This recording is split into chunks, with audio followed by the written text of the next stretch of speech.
perkenalkan namaku Alia. Di sini aku mau nge-review buku tentang pemberontakan PKI Musuh di Madiun pada tanggal 18 sampai 30 September 1948. Penulisnya yaitu Rahmat Susetio dan diterbitkan oleh Koperasi Ilmu Pengetahuan Sosial pada tahun 2008 bulan Juni. Nah, buku ini tuh tebalnya sekitar 110 halaman yang berdasarkan daftar isi dan lampiran. Buku ini tuh membahas secara mendalam tentang peristiwa pemberontakan PKI yang ada di Madiun pada September 1948 dipimpin oleh Musuh. Penulis membeda akar sejarah komunis di Indonesia, dinamika internal PKI, serta bagaimana pemberontakan ini menjadi salah satu ujian terbesar bagi Republik Indonesia yang masih muda saat itu. Buku ini terdapat ada 5 inti, yang dimana bagaimana PKI di bawah Musuh merebut kekuasaan di Madiun. Lalu yang kedua, reaksi keras pemerintah pusat dan masyarakat. Yang ketiga, peran pemuda dan pelajar. Yang keempat, penumpasan pemberontakan oleh aparat keamanan. Dan yang terakhir, akhir tragis Musuh dan kegagalan pemberontakan. Buku ini dibuka dengan menjelaskan masuknya paham komunisme ke Indonesia sejak 1913 melalui Sneffield dan pembentukan ISDV yang kemudian menjadi PKI pada tahun 1920. Penulis menyoroti persinggungan PKI dengan organisasi besar seperti Serikat Islam, serta konflik internal tokoh-tokoh pergerakan kiri seperti Semaun, Darsono, Musuh, Ahlimin, dan Tan Malaka. PKI berusaha mempengaruhi organisasi massa seperti Serikat Islam atau SI dengan tokoh-tokoh seperti Semaun dan Darsono sebagai propagandis. Terjadi konflik internal dalam ISDV terkait strategi perjuangan atau evolusioner vs revolusioner saat itu. Pengaruh revolusi Rusia pada tahun 1917 memperkuat paham komunisme dan berdirinya PKI, mengalami tekanan pemerintah Belanda termasuk penangkapan dan pengasingan kadernya. Tokoh-tokoh penting seperti Tan Malaka memiliki pandangan berbeda dengan Musuh dan Ahlimin terkait strategi revolusi. Di sini ada reaksi keras pemerintah pusat.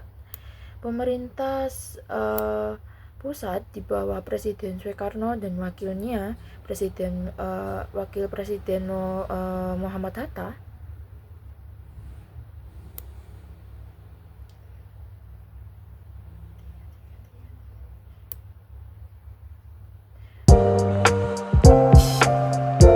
di sini ada reaksi keras pemerintah pusat yang dimana saat itu pemerintahan di bawah pengaruh Presiden Soekarno dan Wakil Presiden Muhammad Hatta segera mengutuk pemberontakan PKI di Madiun sebagai ancaman serius terhadap kemerdekaan dan persatuan bangsa. Lalu pemerintah mengeluarkan pernyataan tegas bahwa tindakan PKI adalah pengkhianatan terhadap Republik Indonesia. Pemerintah mengerahkan Tentara Nasional Indonesia seperti TNI dan aparat keamanan untuk melakukan operasi militer menumpas pemberontakan. Operasi militer ini dilakukan secara cepat dan tegas untuk merebut kembali Madiun dan daerah-daerah yang sempat dikuasai PKI.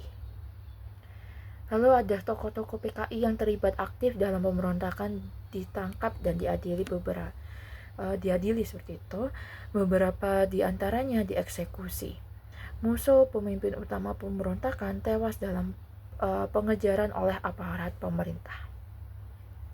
Pemerintah juga melakukan propaganda untuk menenangkan dan menggalang dukungan rakyat, menegaskan bahwa negara tetap berdiri kokoh dan tidak akan membiarkan pemberontakan memecah belah bangsa.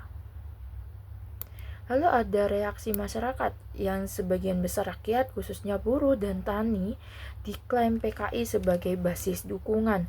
Ternyata tidak benar memahami atau mendukung ideologi komunisme. Jadi para buruh dan tani ini tidak tahu paham komunisme itu seperti apa.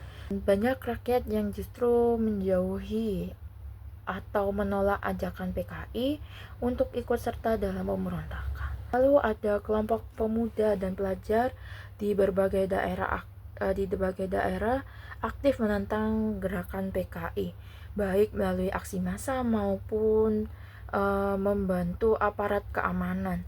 Mereka menganggap pemberontakan PKI sebagai ancaman terhadap cita-cita kemerdekaan dan persatuan nasionalis. Lalu masyarakat umum merasa cemas dan takut akibat kekacauan serta kekerasan yang terjadi selama pemberontakan. Banyak yang memilih mengungsi atau menghindari daerah konflik. Nah, di sini ada evolusioner dan revolusioner yang sempat disinggung. Nah, evolusioner itu bergerak secara damai, yang dimana di sini tokohnya adalah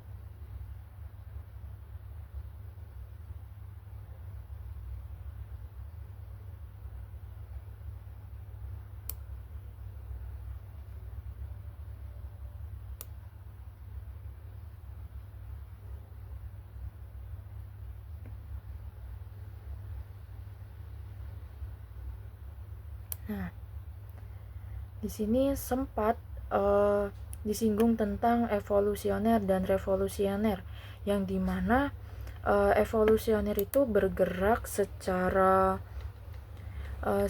damai, yang didukung oleh Tan Malaka dan Semaun. Lalu revolusioner ini bergerak secara radikal, yang dimana adanya pemberontakan PKI pada tahun 1926 di Madiun 1948. Dan di sini yang mendukung adalah Musso dan Alimin, seperti itu. Setelah membahas evolusioner dan revolusioner, kita akan membahas tentang ofensinya. Nah, di sini PKI memasukkan kader-kadernya ke berbagai organisasi buruh, tani, dan laskar rakyat di Surakarta. Nah, ofensif ini itu dilakukan di Surakarta. Mereka menguasai posisi strategis dalam organisasi-organisasi tersebut. PKI dan organisasi sayapnya melakukan aksi-aksi militan, termasuk intimidasi terhadap lawan politik, penculikan, dan pembunuhan tokoh-tokoh anti komunis. Lalu terjadinya pemberontakan bersenjata antar kelompok pro PKI dengan aparat pemerintahan dan kelompok lain. PKI gencar melakukan propaganda melalui rapat umum, selebaran, dan media untuk menggalang dukungan rakyat. Mereka mengangkat isu-isu keadilan sosial, pembagian tanah, dan penolakan terhadap kebijakan pemerintah yang dianggap tidak pro rakyat. Dalam hal ini tuh tujuan utamanya menciptakan zona merah di Surakarta sebagai basis kekuatan sebelum melakukan pemberontakan yang lebih luas, menguji kekuatan pemerintah dan TNI dalam menghadapi aksi-aksi radikal, lalu menjadi contoh bagi daerah lain agar mengikuti jejak Surakarta dalam menentang pemerintahan pusat. Seperti itu. Dampak ofensi ini tuh situasi keamanan di Surakarta menjadi buruk lah intinya. Terjadi kekacauan dan ketidakstabilan. Lalu pemerintah pusat semakin waspada terhadap ancaman PKI. Lalu ofensif ini menjadi pemanasan sebelum PKI melakukan pemberontakan terbuka di Madiun pada September 1948. Lalu kita akan membahas tentang kelebihan dan kekurangan buku ini. Yang pertama, kelebihan buku ini dulu. Kelebihannya itu memaparkan historis yang secara sistematis.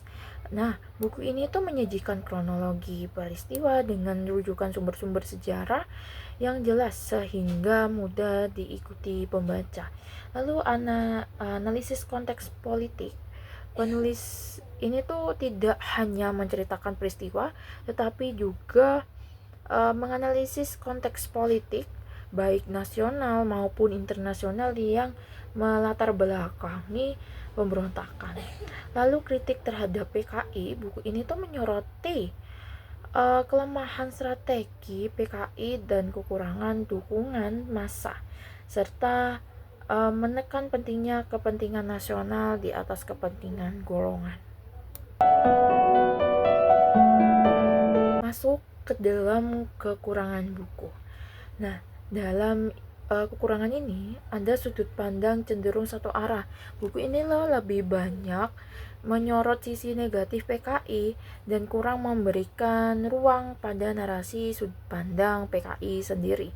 Lalu minim data lapangan, sebagian besar analisis didasarkan pada sumber sekunder dan dokumen sejarah sehingga kurang menghadirkan suara tokoh atau saksi mata secara langsung. Lalu ada ini yang terakhir, ini bahasanya terlalu formal dan kaku. Gaya penulisan ini cenderung akademis sehingga kurang menarik bagi pembaca umum atau pembaca yang kurang tahu lah terhadap PKI itu seperti apa dan ingin tahu lalu membaca buku ini mungkin kurang cocok seperti itu karena bahasanya terlalu formal dan kaku.